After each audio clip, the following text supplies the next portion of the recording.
కాకినాడ జిల్లా రామచంద్రపురం నియోజకవర్గంలో TDP party ప్రచారకర్త ఉండ్రు Veerraju Chowdary ఆధ్వర్యంలో ఉగాది వేడుకలు నిర్వహించారు. ఉగాది పండుగను పురస్కరించుకుని కాజులూరు మండలం గొల్లపాలెంలోని తన నివాసం వీర్రాజు చౌదరి దంపతులు వేడుకలు నిర్వహించారు. అనంతరం వందలాది మందికి ఉగాది పచ్చడి పంపిణీ చేసి విందు ఏర్పాటు చేశారు. రాజకీయ పరిస్థితులతో పాటు 12 రాసుల వారి భవిష్యత్తును ఈ పంచాంగకర్త వివరించారు. ఈ కార్యక్రమానికి ముఖ్య అతిథిగా రామచంద్రపురం ఉమ్మడి ఎమ్మెల్యే అభ్యర్థి వాసంశెట్టి సుభాష్ హాజరయ్యారు. పాపం యోగాలని పంచాంగం వివరిస్తూ ఉంటుంది. కార్యము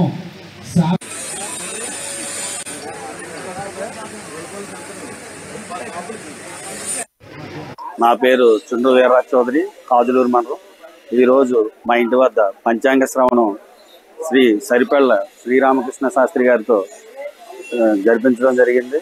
అది మా అదృష్టంగా భావించి ప్రజలందరికీ ఉగాది నుంచి మంచి జరగాలి, శుభం జరగాలి, అందరూ బాగుండాలి, ప్రజలందరూ బాగుండాలని కోరికతో పూజలు నిర్వహించి పంచాంగం శ్రవణం చేయడం జరిగింది. ఇది నా అదృష్టంగా భావిస్తూ కార్యక్రమాన్ని ఈ పండుగ పూట కుటుంబంలాగా ఈ మండలం అంతా కూడా ఒక చోట ఏర్పడి భోజనాల కార్యక్రమం ఈ పెట్టడం ఆయన ప్రత్యేక ధన్యవాదాలు.